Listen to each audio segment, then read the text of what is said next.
me zgjedhjeve lokale dhe zgjedhjeve nacionale për këto ndryshime që ndodhin të gjitha partitë politike.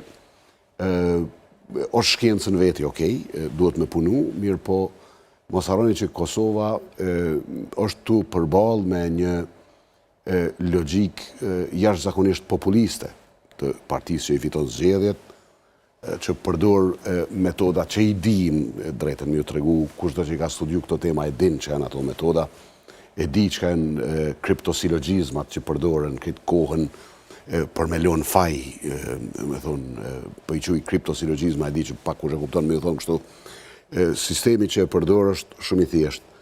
Nëse një person është i keq edhe identifikon si të keq, ose e baltos, e bon të keq, atëherë thot, këta që janë me to janë të këqij, që do të thot edhe ata që e votojnë janë të këqij. Do thonë, to janë kriptosilogjizma, do thonë janë të fshehuna mrena, që krijojnë përshtypje. Përgjithësime të rrejshme. Po, absolutisht. Edhe janë silogjizmat detyrimisht përfundojnë në përgjithësime, edhe gjithmonë e kanë një element fals mrena. Do thonë, gjithmonë diçka falsitet ka aty. Të paktën premisa për cilës e nisin silogjizmin është fals, shumë shpesh. Mirë po që krijohen si përshtypje të njerëzit, edhe përderisa e dim, duhet me i gjetë mënyrat me luftu këtë fenomen. Pikrisht gjatë. Absolutisht. Çelësi nëse shtu si po e përshkruan ju, duhet jetë se si të thyhen dhe si të bëjnë qarta se cili është fenomeni. Unë e kom bo një test drejtën për ju të regojnë këto zgjedhje, kështu jam i formum, e kom ditë që i ka rreziqet e veta, kur unë kom dalë në foltore, në çdo tubim edhe kom thonë që paret që ju jep qeveria, para zgjedhjeve, o ka ju jep kur t'i vynë qeverisë, jo kur t'ju vynë juve. Shumë kush ka mendu që nuk duhet me u prek si temë fare kjo. Mos diskutohet. Për shkak se kanë besu që njerëzit thjesht blehen me ka 100 euro dhe qa ki me bo mas nej.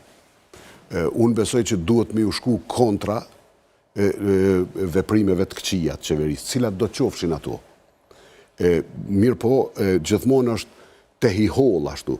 Mos me mri mesazhit e qytetarit që ju nuk e meritoni me u pagu ma shumë, që nuk meritoni me i marë pensionet ma të dha, që nuk meritoni ma shumë ndihma sociale se i meritojnë fundin.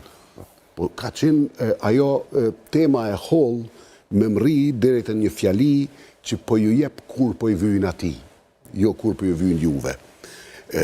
Normalisht që unë besoj që në politik duhet me qenë i sinqert, i drejt për drejt, sa ma shumë që tjetë e mundshme se unë për thëmë politikë përdorën edhe bryllat, edhe thumbat, në këtë botë kjo punë, në demokraci, po në maksimum me tentu me qenë të drejt për drejt edhe të sinqert, edhe me tregu seriozisht çka menojmë, pa fshi. A u dëshmua që po u blekan as kollaj votat në Kosovë me atë? Unë po besoj që qytetari i Kosovës është bandeur? Absolutisht e kanë tregu që një pjesë e madhe e qytetarëve kanë tregu që nuk besojnë që mundet me u ble vullneti me pak pare, edhe kjo abstinencë e madhe unë besoj që te njerëzit që kanë abstenu, gjej shumë njerëz të ndershëm, përpos atyne që kanë votu ndryshe, seriozisht gjej, ata mund me pas motive të ndryshme pse kanë abstenu, po une e gjej një ndershmëri që po e spjegoj kështu. Edhe nëse e kanë pas një simpati për një subjekt caktuar politik, edhe e kanë pas vështirë me kalu diku tjetër, kanë abstenu. Edhe unë këtë abstinencë e lexoj si një, e thash në fillim, si një rebelim. Më thonë, okej, nuk po më pëlqen Ardian Gjini, po që kënej ka ti nuk shkoj mo, se që kjo është gabim.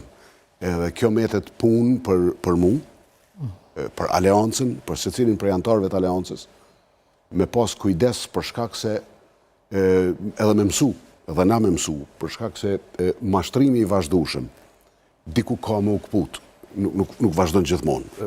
Zoti Gjini, po du me diskutu një çështje e cila mund të jetë tepër e ndihshme, por që një pjesë sa ju e analizut, e absorbut në një farë mënyre. Dy kategorit e sulmume po them kushtimisht, apo të patrajtume mirë nga opozita në raport me veprimet e qeverisë, janë këto kategorit që janë subvencionu, edhe mërgjimtarët. Me thonë, nuk janë trajtu mirë nga ish partit opozitare, në kuptimin që janë godit, janë prek, nështë edhe pa dashje, duke dasht me sulmu qeverin, për qasën dhe i këtyne dy kategorive.